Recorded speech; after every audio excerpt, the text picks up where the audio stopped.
hay cosas e individuos, incluso de las más diversas épocas y geografía, que tienen mucho en común, tienen muchísimo parecido, incluso muchas veces resultan casi completamente iguales. Por ejemplo, un zar ruso, Lenin o Stalin, venían a hacer la misma cosa. Quizás la principal diferencia es que Stalin fue más sanguinario, fue más cruel que hasta Iván el Terrible, uno de los príncipes de los zares rusos. Hay tal parecido entre un zar del Imperio Ruso, un emperador de la antigua China, un dictador de la antigua Roma y un dictador moderno, llámese Raúl Castro o llámese su hermano Fidel Castro o Kim Jong-un o Nicolás Maduro en Venezuela, que vamos, esto nos hace recordar aquella frase del Eclesiastés que dice que no hay nada nuevo bajo el sol. Es decir, que aquello que fue es lo que hoy nuevamente vuelve a ser. Y esto, me vino a la mente cuando, acomodando libros que se encontraban fuera del lugar, me acordé de estos escritos. Acá tengo en mis manos unos escritos, unas crónicas, unos trabajos del escritor, del humorista estadounidense Mark Twain. Esto lo publicó precisamente, se publicó por el Fondo Cultural del ALBA. El ALBA es un invento de una especie de un grupito de varios zares latinoamericanos, Fidel Castro, Hugo Chávez, ¿no? Individuos muy parecidos al zar Nicolás II o a cualquiera de los Romanov, ¿no? Y en este libro aparece un soliloquio, aparece un trabajo del humorista estadounidense que se titula Soliloquio del Zar.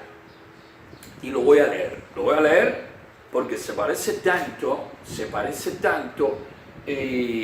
es tan similar a lo que hemos vivido los cubanos durante los últimos 60 años, que creo que vale la pena mencionarlo. Aquí nada más habría que cambiarle nombres geográficos y quizás algunos términos de época, y estaríamos hablando de un soliloquio de Fidel Castro, de un soliloquio de Raúl Castro o de un soliloquio de cualquier anciano dictador. Dice: soliloquio del zar. Primero viene una cita de un periódico londinense que dice que después del baño mañanero el zar tiene por costumbre meditar durante 1 hora antes de vestirse. Viéndose en el espejo, desnudo, dice el zar: ¿qué soy? Un insulto inteco, flaco y de patas de araña, a imagen de Dios. Miren esta cabeza de cera, con la expresión de un melón en el rostro, orejas salientes, codo arrugado, pecho flácido, espinilla tan aguda como la hoja de un cuchillo, y luego los pies, amasijo de cuentas, junturas y huesos, imitación de una radiografía. ¿Es esto ante lo que 140 millones de rusos besan el polvo y se postran? No, ciertamente no. Entonces, ¿ante qué se postran? En privado nadie lo sabe mejor que yo. Ante mis vestiduras. Sin vestiduras no hay poder. Dejen en cuero a los jefes y ningún estado podrá ser gobernado. Los funcionarios desnudos no podrían ejercer autoridad ninguna. Parecerían y serían igual que todo el mundo, vulgares, insignificantes. Un policía vestido de civil vale un hombre.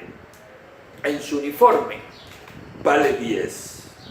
Vestiduras y títulos son las cosas más poderosas, los influjos más formidables de la tierra.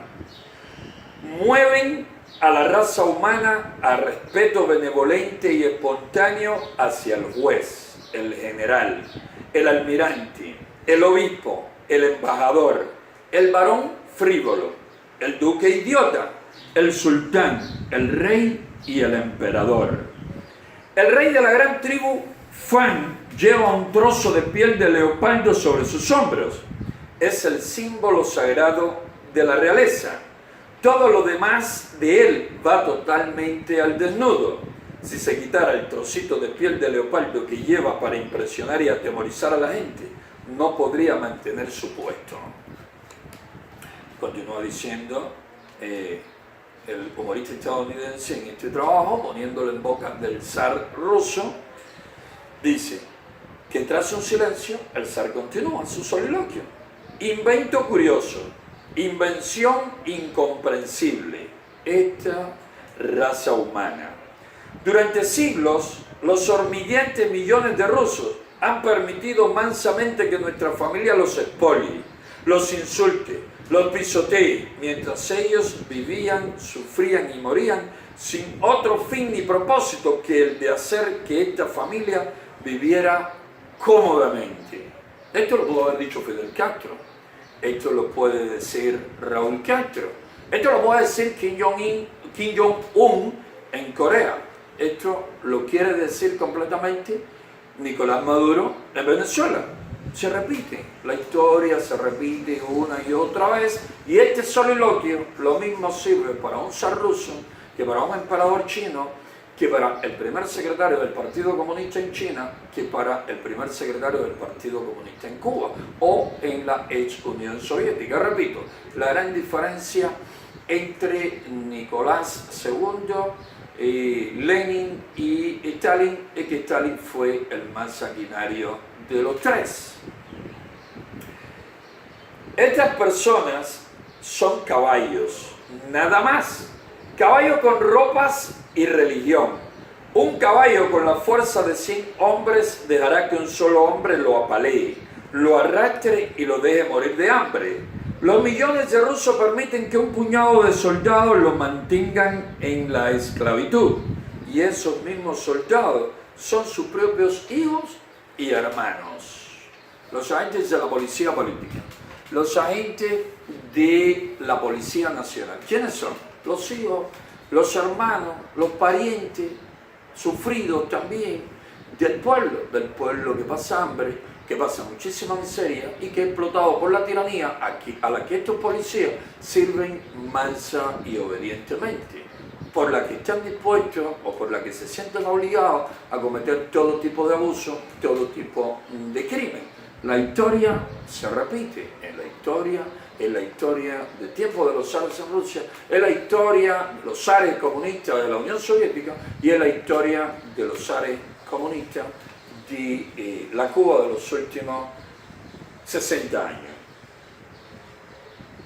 Resulta extraño cuando se piensa bien, me refiero a esto. El mundo aplica al zar y a su sistema los mismos axiomas que rigen y tienen aceptación en los países civilizados. Porque en los países civilizados es ilegal eliminar a los opresores por procesos distintos de los legales. Y se dice que lo mismo vale para Rusia, donde no hay ley alguna, excepto para nuestra familia. Las leyes son meras restricciones, no tienen otra función. En los países civilizados, las leyes restringen a todos los hombres de igual modo, cosa recta y justa. Pero en Rusia, las leyes existentes hacen una excepción. Nuestra familia, hacemos lo que queremos. Nuevamente, a pesar de los más de 100 años transcurridos, una semejanza tremenda. Es decir, las leyes en la Rusia zarista, después fue incluso peor con los comunistas, acá resulta incluso peor que con los zares en Rusia, están solo para ser utilizadas por el explotador, por el zar, por el primer secretario del Partido Comunista, a su gusto, a su antojo, para controlar, para oprimir, para atar, manipular a la mayoría, a la población. Ellos están fuera de la ley. Aquí, si alguien entra a tu casa y te roba y es un simple ciudadano, pues eso es punible, eso es condenable y puede ir a prisión. El Código Penal regula, es decir, con diferentes sanciones según el tipo de delito, el tipo de robo, el tipo de crimen que se cometa. Si el robo lo cometen quienes más roban en Cuba, que son los policías, son los agentes de la seguridad del Estado, son los servidores de la tiranía, pues nadie va a prisión, no existe ley para ello. ¿Por qué? Porque ellos están protegiendo precisamente a los dueños de todo, a los dueños de la nación, a los dueños de la ley. ¿Y quiénes son? Precisamente estos personajes entecos, estas momias vivientes que tanto daño causan y a las que tanto miedo le tienen millones de personas. 11 millones en Cuba que se someten, 12 millones, por cierto, menos de 11 millones, porque cada vez somos más los que nos atrevemos a oponernos con firmeza y valor, con coraje, con interés a estos individuos. Pero la mayoría, ¿a qué teme? Parece ser que el zar tiene razón, a la vestidura, al uniforme, a lo durado, porque verdaderamente temerle a uno de estos individuos desnudo sería excesivamente ridículo. Durante siglos hemos dicho lo que hemos querido. Nuestro oficio común ha sido el crimen, nuestro pasatiempo común el asesinato y nuestra bebida general la sangre de la nación. Sobre nuestras cabezas tenemos millones de asesinatos y, sin embargo, hay moralistas píos que dicen que es un crimen asesinarnos a nosotros. Nosotros y nuestros tíos somos una familia de cobras entre 140 millones de conejos. Una familia de cobras entre 11 millones de individuos asustados, aterrorizados. Es lo que la historia una y otra vez nos dice. La historia una y otra vez se repite. Nosotros y nuestros tíos, repito esta parte, somos una familia de cobras entre 140 millones de conejos a los que torturamos, asesinamos y de los que nos alimentamos día a día. Fue hace 100 años, fue hace 500 años, fue hace 1000, 2000, 3000, 4000, 5000, fue en tiempo de los faraones egipcios y continúa siendo en la Cuba y en la Corea del Norte de nuestros días. Con todo, el moralista insiste en que asesinarnos es un crimen y no un deber. No me pertenece a mí decirlo en voz alta, pero sí puedo decirlo en privado. Es ingenuamente divertido y, visto desde afuera, es ilógico. Nuestra familia está por encima de toda ley. No hay ley que pueda alcanzarnos, ponernos restricciones, proteger al pueblo contra nosotros. Por tanto, somos gente fuera de la ley. Los fuera de la ley son blanco apropiado para las balas de cualquier hombre. ¿Qué podría hacer nuestra familia sin los moralistas? Los moralistas hoy también existen. Los moralistas son, o podemos decir que son aquellos que dicen que el régimen cubano es un régimen con el que se debe y puede dialogar, que es un régimen con el que se puede llegar a acuerdos, que es un régimen con el que se pueden dar ciertos pasos y avanzar un poco hacia mejores condiciones para el pueblo cubano, hacia mayor respeto a los derechos de los ciudadanos cubanos. Y los encontramos en Europa y los encontramos en Estados Unidos, los encontramos en el viejo continente, en el culto y viejo continente, y los encontramos en esa fuerte democracia que es Estados Unidos. Gente que vive en libertad y en democracia y que juzgan o valoran a estos tiranos, a estos genocidas, a estos asesinos, a estas cobras, a estas hienas, a estos chacales, como si fuesen gobernantes electos democráticamente. Y lo justifican una y otra vez, o por lo menos se espera que se les trate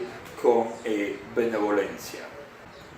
El moralista ha sido siempre nuestro soporte, nuestro apoyo y nuestro amigo. Hoy es nuestro único amigo. Siempre que se le ha Siempre que se han producido oscuros rumores de asesinato, él ha dado la cara y nos ha salvado con su impresionante máxima de tener cuidado, nada políticamente valioso se ha logrado jamás mediante la violencia. Con toda probabilidad, él se lo cree y es porque jamás ha leído ningún libro infantil de historia universal que le haya enseñado que a su máxima le falta el soporte de las estadísticas. Ninguna tiranía real ha sido derrocada jamás sino por la violencia. Por la violencia establecieron mis antepasados su trono. Mediante el asesinato, la traición, el perjurio, la tortura, el destierro y la prisión lo han mantenido durante 4 siglos. Acá lo han mantenido durante 6 décadas de la misma manera. Y por esas mismas artes lo mantienen todavía hoy. Cualquier Romanov con educación y experiencia invertiría la frase y diría: nada políticamente valioso se ha logrado jamás a no ser por la violencia. Podemos o no estar de acuerdo con el escritor sobre estos términos que pone en boca del zar ruso. Esto es discusión ya para otro momento, pero lo cierto es que no hay receta fija y muchos grandes éxitos de la humanidad se han dado precisamente después de 40 batallas, después de 40 y complejas guerras. Hay algunos casos, y por eso nosotros luchamos de esa manera, de la manera no violenta, en que la no violencia ha ayudado a solucionar ciertos y determinados problemas, pero nunca es la no violencia solamente la que resuelve estos problemas. Por eso los pueblos, por pacientes y disciplinados que sean y por bien organizados que estén en la lucha no violenta, siempre de una u otra manera parte de esos pueblos se levantan y enfrentan violentamente al opresor. Lo hemos visto una y otra vez y las estadísticas, como bien dice el autor estadounidense de este trabajo humorístico y muy realista, por cierto, dice, ¿no? Las estadísticas dicen que la mayor cantidad de las soluciones generalmente se dan de manera violenta, como también se dan los grandes problemas de la humanidad de manera violenta. La mayoría de las dictaduras han sido impuestas de manera violenta. Y aunque lleguen al poder a través de las elecciones democráticas, como ocurrió en Venezuela con Chávez, luego se van consolidando a través de manera violenta, y ahí lo estamos viendo en Venezuela con la violencia, la prisión, la tortura, la agresividad de la Guardia Nacional y de otros órganos represivos del régimen tiránico de Nicolás Maduro, y también con el refuerzo de esbirros que van a reprimir a Venezuela y que le envía su amigo, su maestro Raúl Castro. El moralista comprende de esto ahora. Por vez primera en nuestra historia, mi trono corre un verdadero peligro y la nación comienza a despertarse de su inmemorial letargo de esclavos, pero no cae en cuenta de que hay 4 hechos de violencia que lo explican: el asesinato de la Constitución finlandesa a mis manos, la muerte de Bobrikov y Pleve a manos de asesinos revolucionarios y el asesinato de los inocentes por mí el otro día. Pero la sangre que corre por mis venas, sangre formada, entrenada, educada por sus oscuras herencias, sangre puesta en alerta por sus tradiciones, sangre que durante 400 años ha aprendido en las venas de mis predecesores, asesinos profesionales, ella lo percibe, ella lo entiende. Esos 4 hechos han iniciado una conmoción en las inertes y cenagosas profundidades del corazón nacional, conmoción que ninguna persuasión moral podría haber logrado. Han hecho surgir odios y esperanzas en ese corazón largo tiempo atrofiado, y poco a poco, lenta pero seguramente, esos sentimientos llegarán a todos los pechos y los poseerán incluso al pecho del soldado. Con el tiempo, día fatal, ese día de perdición, por unas partes y por otras se verán los resultados, pero poco sabe el moralista académico de la tremenda fuerza moral del crimen y el asesinato. En verdad que se verán los resultados. La nación está en dolores de parto y se producirá un tremendo nacimiento, el patriotismo. Por decirlo con palabras crudas, llanas y amargas, el verdadero patriotismo, un patriotismo real, La lealtad no a una familia ni a una ficción, sino lealtad a la nación misma. Hay en Rusia 25 millones de familias. Hay un hijo de un hombre sobre las rodillas de toda madre. Si esos 25 millones de madres fueran patrióticas, enseñarían cada día a sus hijos diciendo: recuerda esto, guárdalo en tu corazón, vive para ello y muere por ello si es necesario. Nuestro patriotismo es medieval, desgastado, pasado. El patriotismo moderno, el verdadero patriotismo, el único patriotismo racional, es lealtad a la nación siempre. Lealtad al gobierno cuando la merece. Cuando no la merece, hay que rebelarse contra el gobierno. Con 25 millones de patriotas enseñados y preparados en el país para la generación siguiente, mi sucesor tendría que pensar despacio antes de asesinar, como hice yo el otro día, a 1 millar de pobres y desvalidos peticionarios que suplican humildemente su generosidad y justicia. Pausa reflexiva, dice acá el autor, que el zar hace una pausa reflexiva y luego continúa diciendo: bueno, quizás me he dejado impresionar por esos depresivos recortes de prensa encontrados bajo mi almohada. Los leeré y meditaré de nuevo. Y entonces saca los recortes de prensa y los lee. Dice: mujeres polacas azotadas. Todavía azotan. Hemos visto imágenes de Venezuela de guardias nacionales azotando con el látigo a los manifestantes, incluyendo mujeres. Hemos visto cómo azotan con garrote, con porra, cómo golpean a las mujeres en Cuba, las llaman blanco, los servidores de la tiranía, domingo tras domingo, los días de semana. La historia se repite. Sucedía en la Rusia zarista, sucedía en la Rusia comunista y sucede aún en el siglo XXI, 2017, en la Cuba de los Castro. Esposas de reservistas tratadas con horrible brutalidad, una al menos muerta. Cable especial para The New York Times, Berlín, noviembre 27. Furiosas por la negativa de las tropas polacas a abandonar sus esposas e hijos, las autoridades rusas de Kutno, ciudad de la frontera polaca, han tratado a la gente de una manera increíblemente cruel. Se sabe que una mujer fue azotada hasta morir y otras muchas resultaron heridas. 50 personas han sido encarceladas. Algunos de los prisioneros fueron torturados hasta quedar inconscientes. Todavía, hoy, los comunistas cubanos torturan y golpean a los opositores pacíficos en las calles y en las prisiones hasta dejarlos inconscientes. Incluso los han matado a golpe. Se desconocen detalles de las brutalidades, pero parece que los cosacos arrancaron a los reservistas de los brazos de sus mujeres e hijos y luego azotaron a las mujeres que seguían a sus maridos por las calles. Cuando no podían hallar a los reservistas, sus esposas eran arrancadas a la calle por el cabello, eran arrastradas a la calle por el cabello y luego fueron azotadas en público. Según se dice, el funcionario principal del distrito y el coronel de un regimiento contemplaban todo esto mientras estaba sucediendo. Una muchacha que había prestado ayuda en la difusión de escritos socialistas fue tratada de manera atroz. El zar trataba de manera atroz a socialistas y a quienes no fueran socialistas, a todos los que fuesen partidarios de la libertad y la democracia, y luego los socialistas, los comunistas, los bolcheviques trataban de igual manera o de peor manera aún a quienes también siguiesen abogando por la libertad, por la democracia, que no habíamos tenido con la caída del zarismo y la implantación del régimen comunista. Todo lo contrario, más opresión, más represión. Otro titular que relee el zar mientras sigue meditando, mientras luego continúa con su soliloquio. El zar como un ungido del Señor. La gente pasa la noche en oración y ayuno antes de su visita a Novgorod.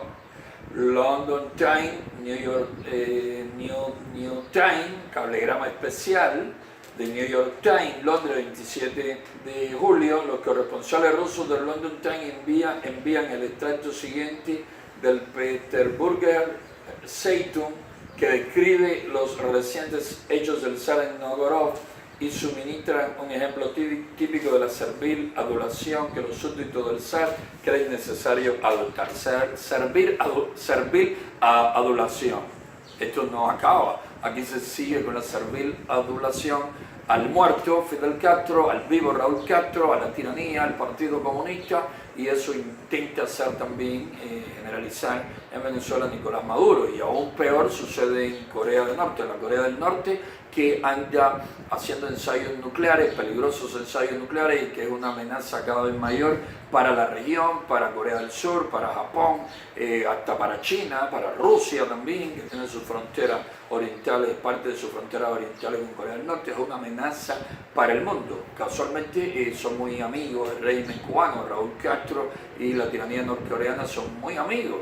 Recordemos hace aproximadamente 1 año y medio, 2 años, el barco aquel que iba con armas escondidas desde Cuba para Corea del Norte. Escondieron las armas bajo azúcar de muy mala calidad, azúcar pésima, esa que nos obliga a nosotros a consumir acá en Cuba y que deben de consumir también los coreanos del norte, porque como no tienen derecho, como no tienen libertad, no pueden aspirar a tener productos de buena calidad y a ser atendidos como seres humanos. Les tratan como animales, esta tiranía.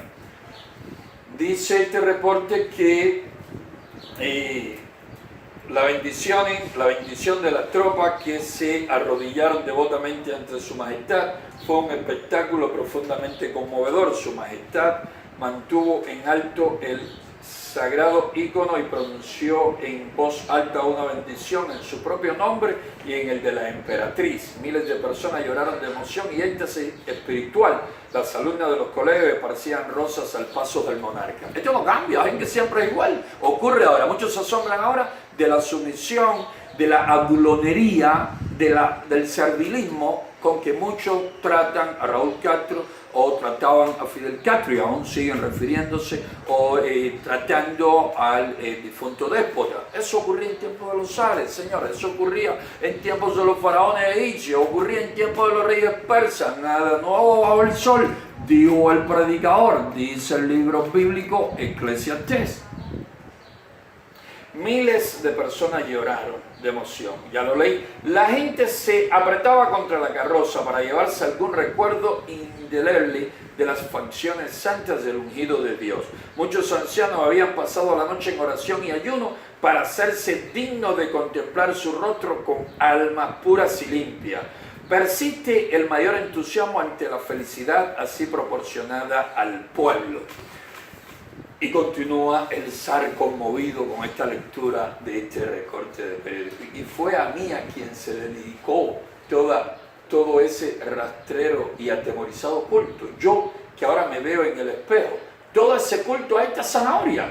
Con una mano azotaba a desvalidas mujeres hasta la muerte y torturaba a prisioneros hasta dejarlos inconscientes, y con la otra izaba el fetiche hacia mi compañera, la deidad que está en los cielos, y llamaba su bendición sobre mis animales adorantes, a quienes y quien se cuida de ellos.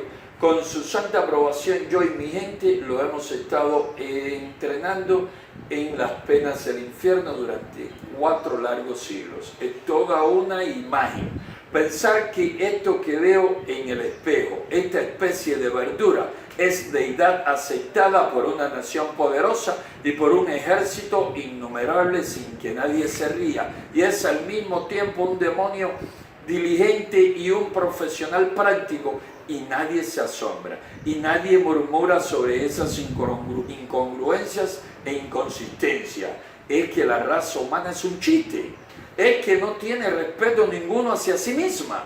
Creo que mi respeto hacia ella se hunde, naufraga, y con él mi respeto hacia mí mismo. Solo existe un reconstituyente. Las vestiduras, voy a ponérmelas. Y así termina el soliloquio del zar ruso desnudo ante el espejo. Iba a ponerse sus vestiduras para seguir infundiendo obediencia y temor entre 140 millones de rusos obedientes, conejos, como decía él en su soliloquio, que están a merced de una familia de cobra. Nosotros en Cuba seguimos a merced de una familia de cobra, y como mismo los rusos terminaron derribando en aquella primera revolución bastante democrática de febrero, que fue luego traicionada. Después vino la contrarrevolución, que sería el nombre más apropiado de los bolcheviques, de Lenin, para adueñarse del poder e implantar un moderno zarismo, un nuevo modelo opresor, un nuevo modelo explotador, un nuevo modelo que hace del hombre un títere, un autómata sumiso, dócil, fácil de explotar, fácil de manipular, igual que aquellos rusos terminaron levantándose y derribando al zar. Nosotros en Cuba vamos a terminar también con el zarismo comunista que nos han impuesto y que dura ya casi 6 décadas. Nada nuevo bajo el sol. Cosas que fueron hace miles de años ocurren todavía hoy en naciones como Cuba.